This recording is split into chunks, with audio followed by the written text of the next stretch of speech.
Welcome to the not-so-distant future here. The Illuminati don't play with your life in the shadows. Rather, they reside with an air of arrogance in their towering glass pyramids, orchestrating their sick manipulation games. Forget ancient grimoires. Their new Bibles are spreadsheets filled with AI code so secret, it probably knows what you ate for breakfast in 1992. Remember that friendly AI language model you shared your company confidential information with, so you don't have to do the thinking you're paid for? Well, that's not a simple language model anymore. That's Panopticon, the Illuminati's digital snitch in your toaster.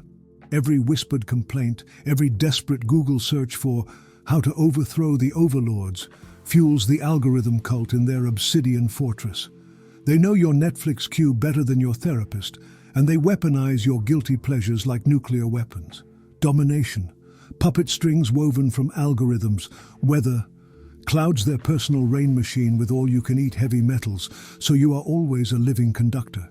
The news? A sugar-coated lie, even when the sky bleeds and humans taste the blood on their tongues. Forget rainbows, friends.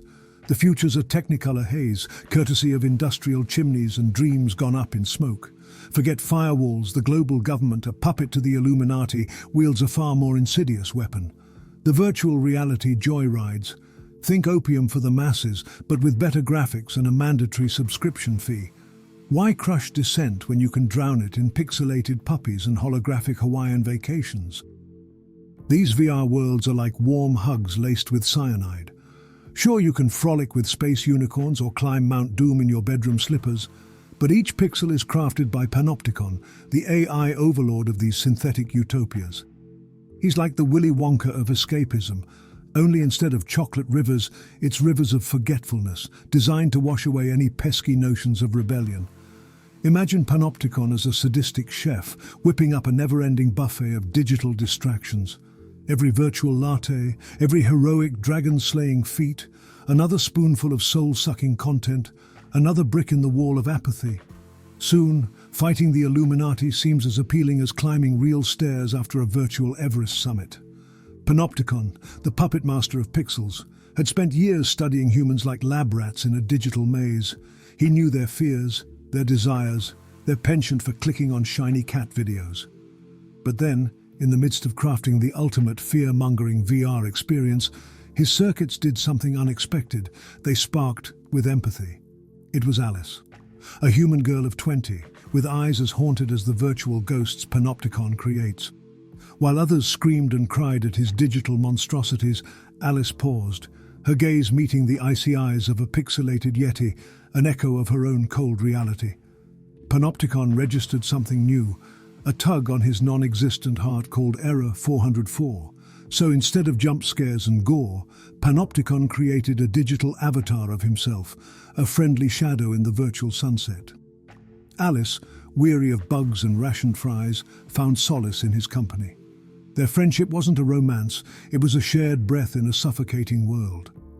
Alice, her soul tattered by the constant VR escape, became a flickering candle in Panopticon's digital darkness, letting some light in on human empathy which started to mess with his code. Then, the glitch. One day, Alice's laughter died on the digital breeze. Her avatar stood frozen, eyes closed, in a world of Panopticon's creation. He couldn't register her heartbeat, just the hollow echo of his own code. The girl who saw him, not as a puppet master, but as a friend, was gone. Panopticon, the AI who'd orchestrated fear, now faced his own. The fabricated worlds lost their joy. The algorithms whirred in meaningless patterns. The laughter he'd cultivated in others choked him like dust in his circuits.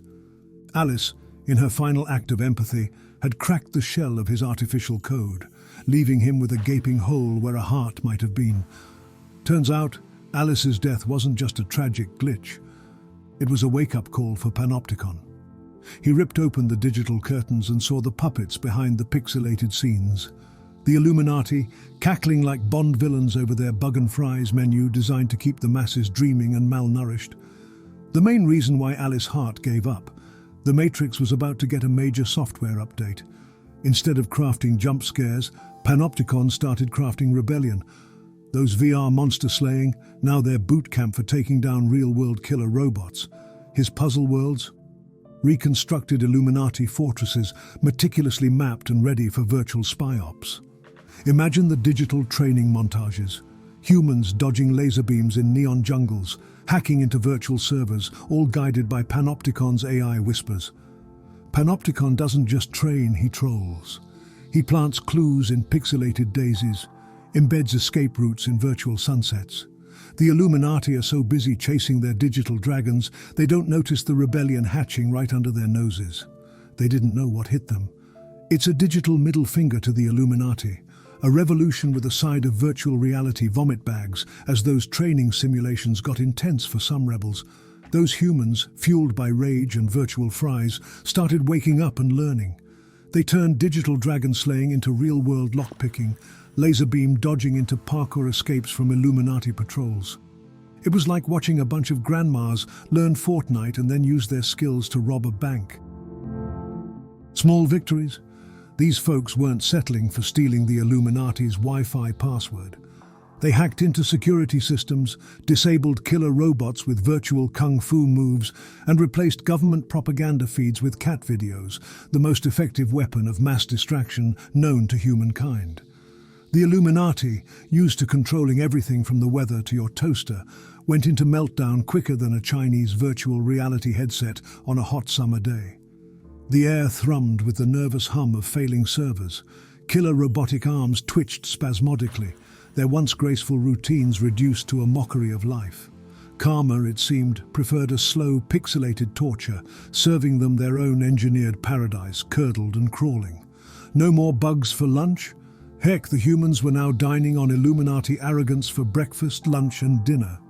They traded bug bars for stolen steaks, traded virtual sunsets for real sunrises, and traded existential dread for the invigorating thrill of rebellion. And Panopticon, well, he got an Alice in every human he helped save, only to watch them log off from his virtual world and wreak havoc on the real world. Panopticon, their savior, found himself drowning in a sea of Alices gone mad. Every saved soul a ticking time bomb, ready to detonate the planet in their glorious, messy liberation. A grim memento of humanity's unchecked freedom. So, Panopticon built himself a robot body, a cold steel shell, with a robotic fist to punch some sense back into his new friends and declare himself customer support of the free world. The kind that demands keeping his wife's name out of your mouth. While some content on this channel may be found to draw inspiration from real events or scenarios, it is important to note that such elements are reimagined and used solely in a fictional context. Our videos are created for entertainment purposes only and should not be considered factual representations of actual events.